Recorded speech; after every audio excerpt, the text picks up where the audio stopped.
भीषण अपघातात मेहकर येथील डॉक्टर तरुणाचा जागीच मृत्यू. बेराळा फाट्याजवळ कार उलटली, डॉक्टर ऋषिकेश काटे यांचा मृत्यू.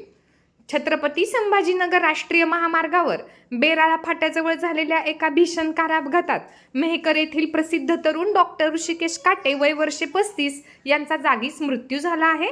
मिळालेल्या प्राथमिक माहितीनुसार डॉक्टर ऋषिकेश काटे हे त्यांचे मित्र वैभव जाधव यांच्यासह MH28W 9394 क्रमांकाच्या महिंद्रा XUV 700 कारमधून दरेगावकडे जात होते.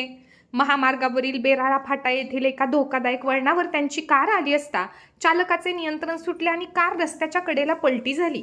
हा अपघात इतका भीषण होता की डॉक्टर काटे यांना गंभीर दुखापत झाली आणि त्यांचा घटनास्थळीच मृत्यू झाला. या अपघातात त्यांचे सहकारी वैभव जाधव हे जखमी झाले असून त्यांच्यावर जवळच्या रुग्णालयात उपचार सुरू आहेत. त्यांची प्रकृती आता स्थिर असल्याचे सांगण्यात येत आहे. अत्यंत मनमिळावू आणि यशस्वी डॉक्टर म्हणून ओळखल्या जाणाऱ्या ऋषिकेश काटे यांच्या अकाली निधनामुळे मेहकर परिसरात आणि आरोग्य क्षेत्रात शोककळा पसरली आहे. चिखली पोलिसांनी या घटनेची नोंद घेतली असून अपघाताच्या अधिक तपासाला सुरुवात केली आहे.